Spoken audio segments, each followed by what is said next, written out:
Guys, and welcome back to our channel. Today we are going to start with a new chapter, that is antineoplastic agents. So without further ado, let's get started. So, so a cancer refers to a group of diseases which is characterized by uncontrolled cell growth and the potential for abnormal cells to invade or spread to other parts of the body. Now, antineoplastic agents, also known as anti-cancer agents, are the medications that are used to treat cancers. They work by interfering with the cell division and killing cancer cells. Now, in malignant diseases, the drugs are used with the aim of cure or prolonged remission, palliation, or adjuvant chemotherapy. Cure or prolonged remission means you either cure the cancer or prolonged remission, meaning the cancer cells won't show up or won't increase in number, they will remain in the silent phase. Palliation means just for pain relief or just symptomatic relief. Adjuvant chemotherapy means along with removal or excision of the cancer, we will also give chemotherapy to shrink the size. Next, we have the classification of antineoplastic agents. Now, the classification of antineoplastics is divided into three major parts, that is the cytotoxic drugs, the targeted drugs, and the hormonal drugs. So, cytotoxic, as the word suggests, they are toxic to the cells. Targeted as in a specific receptor is targeted, and hormonal meaning it will go and play with the hormones. So, it will cause an imbalance of the hormones and which leads to the killing of the cancer cells. So let us start with cytotoxic drugs. In cytotoxic drugs, we have 8 different classifications. In the first classification, we have alkylating agents. So first we'll see all the agents which are available, and then we'll see their sub-classification. So first we have alkylating agents, second we have platinum coordination complexes, then we have antimetabolites, then we have microtubule damaging agents, topoisomerase 2 inhibitors, topoisomerase 1 inhibitors, antibiotics, and miscellaneous agents. Now, in alkylating agents, we have the nitrogen mustards. So, in nitrogen mustards, we have mechlorethamine, then cyclophosphamide, ifosfamide, chlorambucil, melphalan. In ethylenamine, we have thiotepa. In alkyl sulfonate, we have busulfan. Nitrosourea, we have carmazine, lomustine. In triazines, we have dacarbazine and temozolomide. In methylhydrazine, we have procarbazine. Now, in the platinum coordination complexes, we have cisplatin, carboplatin, and oxaliplatin. Next up, we have the antimetabolites. In antimetabolites, we have the folate antagonist, purine antagonist, and pyrimidine antagonist. So, purine, pyrimidine, and folate. In folate, we have methotrexate and pemetrexate. In purine antagonist, we have 6-mercaptopurine, azathioprine, 6-thioguanine, and fludarabine. In pyrimidine antagonist, we have 5-fluorouracil, capecitabine, and cytarabine. Next, we have the microtubule damaging agents. In microtubule damaging agents, we have vincristine, vinblastine, vinorelbine, paclitaxel, docetaxel, estramastine. So we can further classify microtubule damaging agents into two subclasses, that is vincristine, vinblastine, and vinorelbine would be the vinca alkaloids, and paclitaxel, docetaxel, estramastine will come under the taxanes. Next we have topoisomerase 2 inhibitors. In topoisomerase 2 inhibitor we have etoposide. In topoisomerase 1 inhibitor we have topotecan and irinotecan. In antibiotics we have further three subclassifications: anthracycline, bleomycin, mitomycin. Anthracyclines we have doxorubicin, daunorubicin, epirubicin, and mitozentron. In bleomycin we have bleomycin. In mitomycins we have actinomycin D and mitomycin C. In miscellaneous we have hydroxyurea, L-asparginase, tretinoin, arsenic trioxide. Now, going on to the next major classification, we have targeted drugs. In targeted drugs, we have tyrosine protein kinase inhibitors.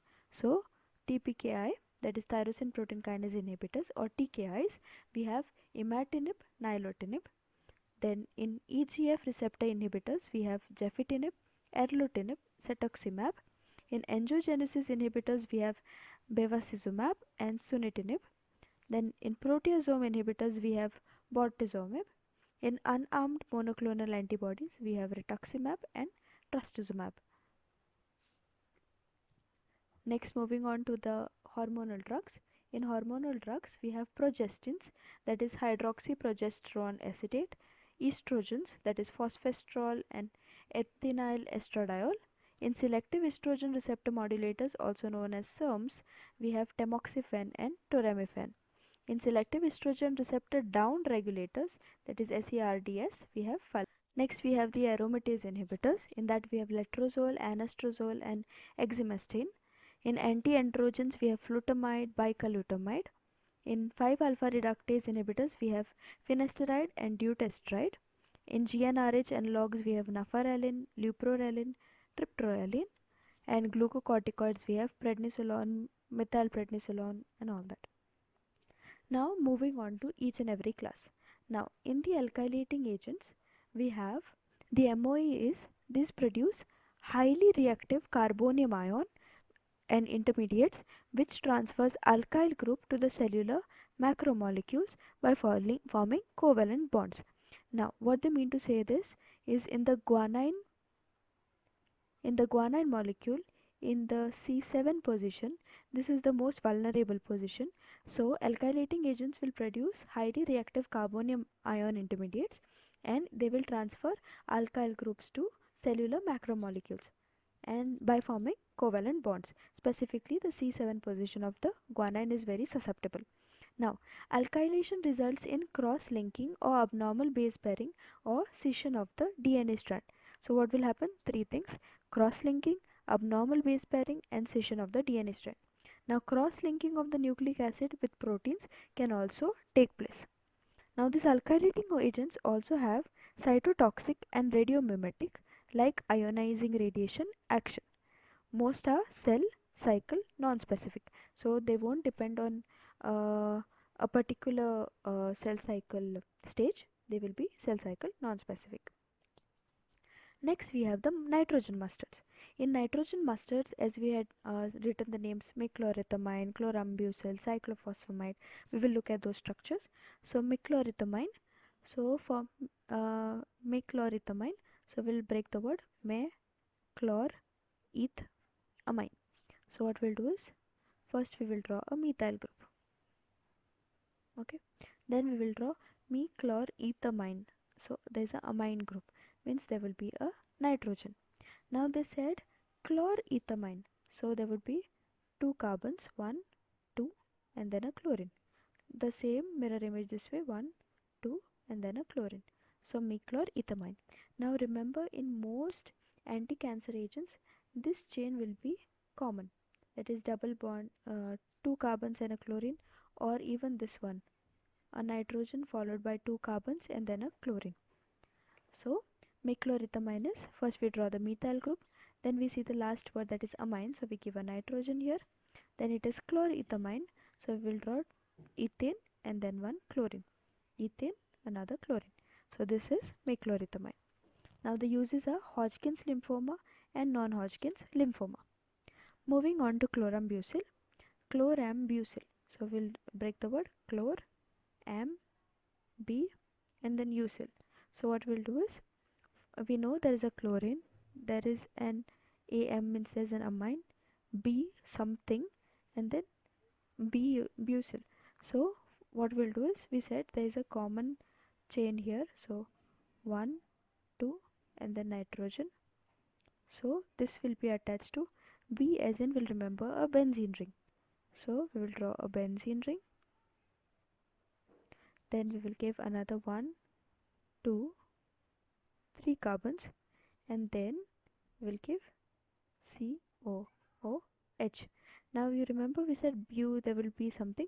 So bu is this butane, 1, 2, 3, 4. So butanoic acid. So we said this common chain for all cancers, B for benzene ring, then Bu is for the butane, that is the butanoic acid, 1, 2, 3, 4, and this is chlorambucil. Now the uses include chronic lymphatic leukemia, Hodgkin's lymphoma, non-Hodgkin's lymphoma.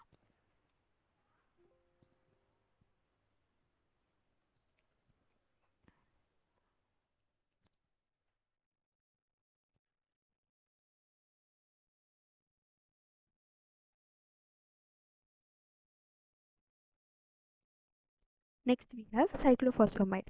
So for the structure of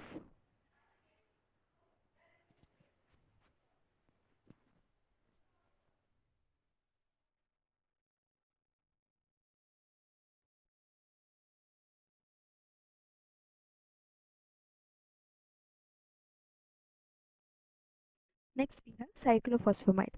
So for the structure of cyclophosphamide, we will remember this thing. First we will draw for the structure of cyclophosphamide. First we will draw a benzene ring. We will draw a sleeping benzene. So it will be something like this. Okay. So we will say the shop is open. So O P N. Next what we will do is related attached to this P will have a double bond O and a nitrogen right here. Okay, so open, then again it will say O and the last word is N, P in the middle, it's attached to P, so O P N, O P N. Now attached to this N, as we said already, there would be two carbons, one chlorine, but here it will be double, so two carbons and one chlorine. So this is the structure of cyclophosphamide. Uses are multiple myeloma, chronic lymphocytic leukemia, acute leukemia of children, Hodgkin's disease, breast, ovarian and lung cancer. Next we have alkyl sulfonates. So in alkyl sulfonates, they are used in the treatment of chronic granulocytic leukemia, brain malignancy and chronic lymphatic leukemia. So for the structure of busulfan, we'll break the word busulfan. So we will remember butyl. So we will draw butyl first in the middle. 1, 2, 3, 4. And then sulfan, as we know it is alkyl sulfonate.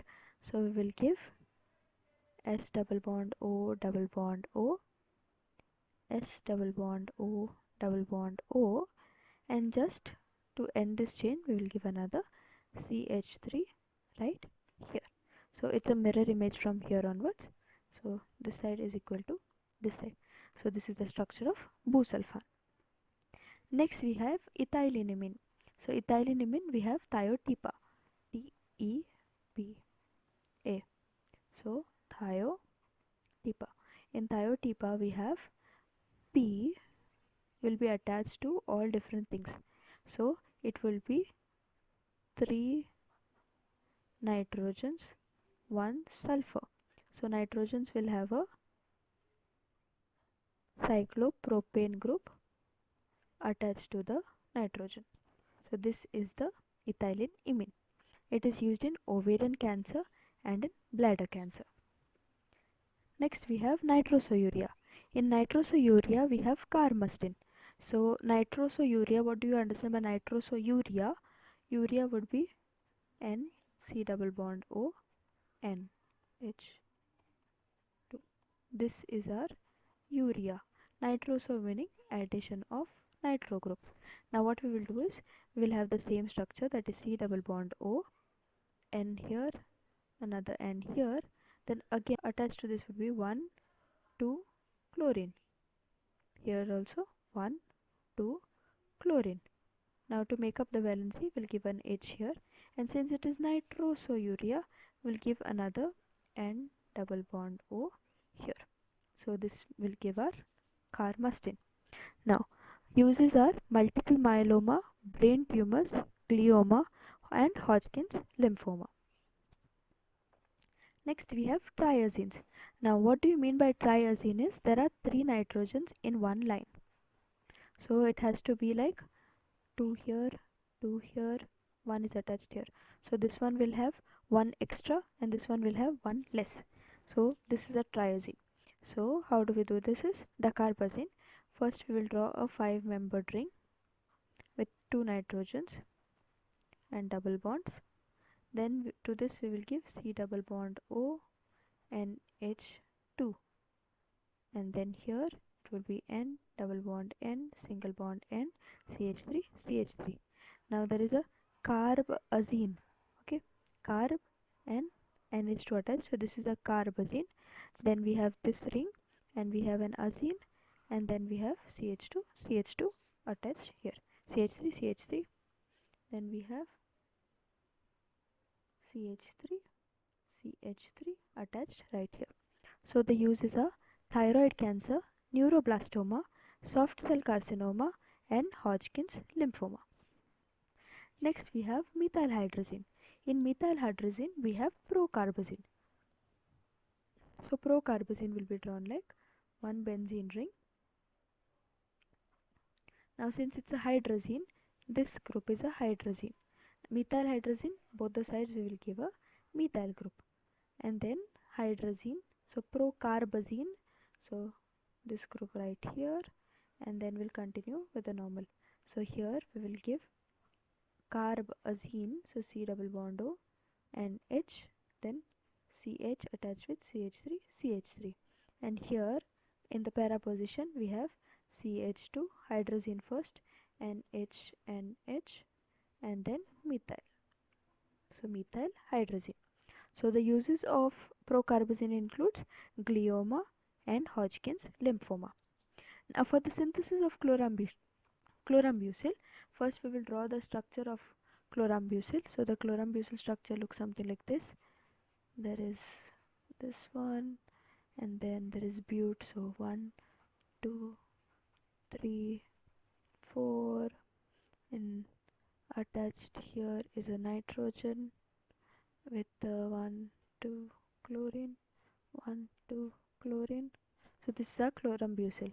So what we do is we will take this part along with the chain of butyric acid. So we will give it para-amino. The name would be para-amino phenyl butyric acid. We will add 2 molecules of ethylene oxide. So when we add 2 molecules of ethylene oxide to this NH2, there would be 2 ethylene groups which are broken down, will be attached here. So we have to this nitrogen we have a CH2, CH2OH. Now remember, this is a CH2, this is a CH2. So when it is added, what will happen? The H will be shifted to the O here. So we have CH2, CH2OH, CH2, CH2OH. So 2 molecules, so 2 molecules will be attached here. Then it will undergo chlorination in the presence of SOCl2. So in the presence of SOCl2, chlorination will happen, and these OH groups will be converted to chlorine, and we will get a chlorambucil. Next we have the synthesis of cyclophosphamide. So let us draw cyclophosphamide. It is a 5-membered ring. It is open. Again O, P and N. Then it is 1, 2 chlorine, 1, 2 chlorine. Now for this structure we will start with this part. So we'll take this one, and instead of Cl we'll take OH. So this part but with OH, then they will undergo chlorination to give us this molecule. Then in the POCl3, in the presence of pyridine, POCl will be attached here. So POCl will look like PO and then Cl, 1, 2, 3, POCl3. So what will happen is 1 chlorine is, it reacts with this hydrogen and it's removed, so N will directly go and attach to this P. So N will be attached to P, double bond O, Cl, Cl. Then we will need the remaining part. So we have P, we have O, okay, we have P and we have O, so we need this part right here. So what we'll do is we will write it down. So N, so NH2, CH2, CH2, CH2, OH. So see here, we will write the same thing, CH2, we will write the same thing, NH2, CH2, CH2, CH2, OH. So what will happen is we will remove these 2 chlorines as well. So 1 chlorine will react with this hydrogen and 1 will react with this oxygen. So we will get this ring structure of cyclophosphamide.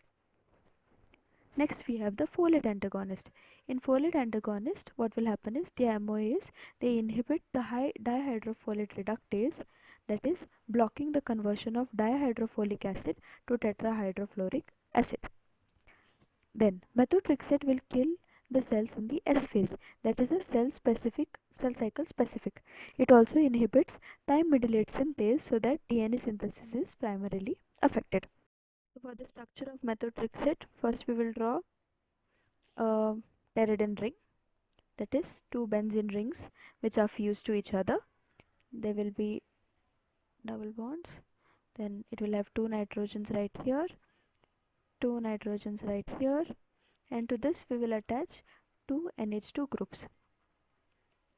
Now to this we will add a CH2 group, a NCH3 group, a benzene ring. To the benzene ring we will add a C double bond O, NH, and then we will have a CH attached to a COOH. To this we will attach a CH2, CH2, COOH. So this is the structure of methotrexate.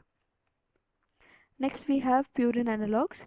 So in the purine analogues, these drugs are converted into the appropriate monoribonucleic acids, monoribonucleotides, which inhibits the conversion of inosine monophosphate to adenine and guanine nucleotides, that are the building blocks for the RNA and DNA. So IMP conversion to adenosine and guanine is inhibited. Now there is also a feedback inhibition of de novo purine synthesis, and they also get incorporated into the RNA and DNA, which are dysfunctional. Next we have the structure of 6-mercaptopurine. So first we will draw the structure of a purine, that is a benzene ring attached to a 5-membered ring. There will be two nitrogens right here, double bond, a single bond here, this one, two nitrogens right here, and since it's a 6-mercaptopurine, here we will add a SH group. So this is a 6-mercaptopurine. The uses are used for AML, that is acute myeloblastic leukemia. Then next we have 6-thioguanine. 6-thioguanine would be the same structure, just one difference. Nitrogen here, a nitrogen here, nitrogen here, nitrogen here, double bonds, nitrogen, a SH group, just an addition of NH2 right here, since it's a guanine ring. So the uses includes acute leukemia. Next we have the pyrimidine analogues. In pyrimidine analogues, we have it is converted into 5-fluoro-2-deoxyuridine monophosphate, which inhibits thymidylate synthase and blocks the conversion of deoxyuric acid to deoxythymidyllic acid. So what happens is it is converted to 5-fluoro-2-deoxyuridine monophosphate. So what will happen is this one will go and block thymidylate synthase. Now thymidylate synthase is important for the conversion of DU, that is deoxyuric acid, to deoxythymidyllic acid. So this conversion is also inhibited. Now binding of the thymidylate synthase, this fluorinated pyrimidine product must be converted into deoxyribonucleotide.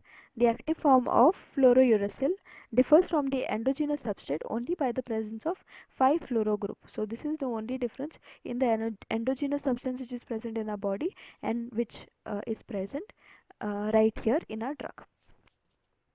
Next we have 5-fluorouracil. Structure of 5-fluorouracil. So the structure of uracil is somewhat like this.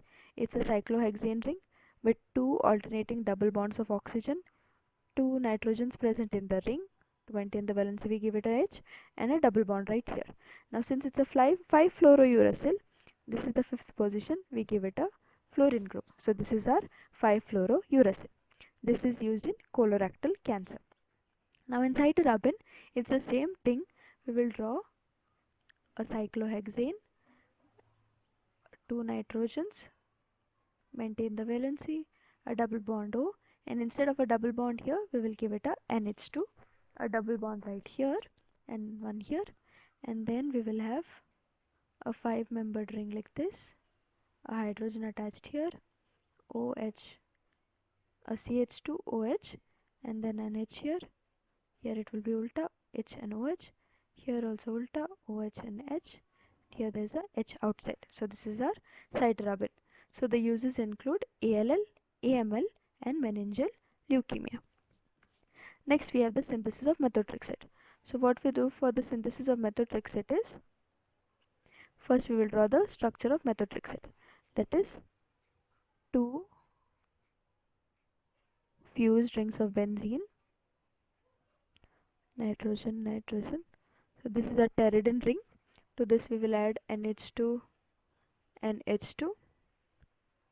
To this we will add our C double bond O.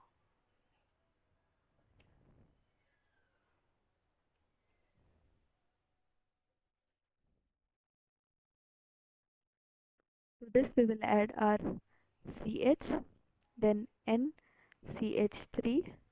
To this we will add a benzene ring, then C double bond O and H. Then we will have C, which is attached to COOH, a CH like this, a CH2, CH2, COOH. So this is a structure of methotrexate. So we have pyrimidine. So we will take this part and we will start. So we will take a pyrimidine and we will add 2, 4, 5, 6 tetramine. So pyrimidine 2, 4, 5, 6 tetramine. To this we will add 2, 3 dibromopropanol. So we will add bromine attached to a CH, another CH, bromine, and then we will add a C double bond OH. So this bromine and this bromine will react to one hydrogen right here, one hydrogen right here. So we will attach this and we will make it into a ring like N, N, double bond, and here, and H2 here, and H2 here. So this and this ring will attach to CH2, CH2, and then there's a C double bond O and H right here. Now to this we will add this ring, that is N-p-methyl amino benzoyl glutamic acid. So this part we will add over here. So we will have, to this ring we will add a, so we will be removing this group right here and addition of this CH3 group right here. So we will have CH3 N,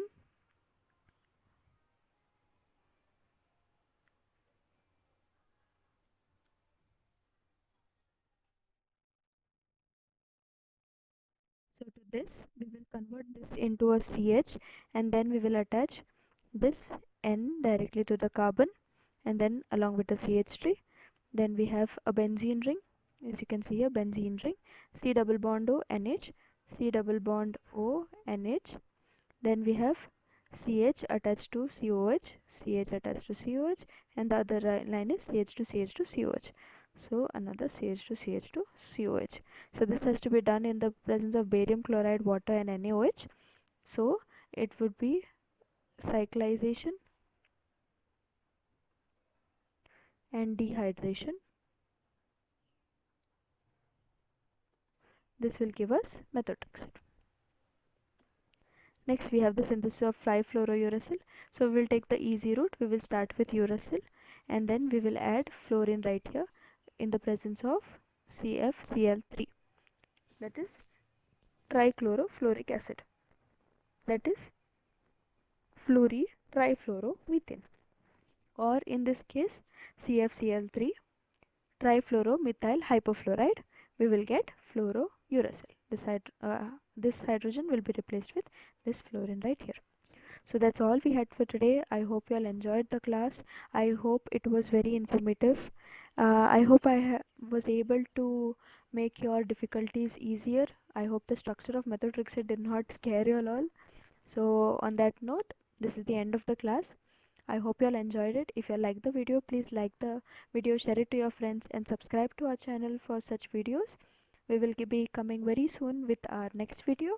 So until then, bye bye. Take care.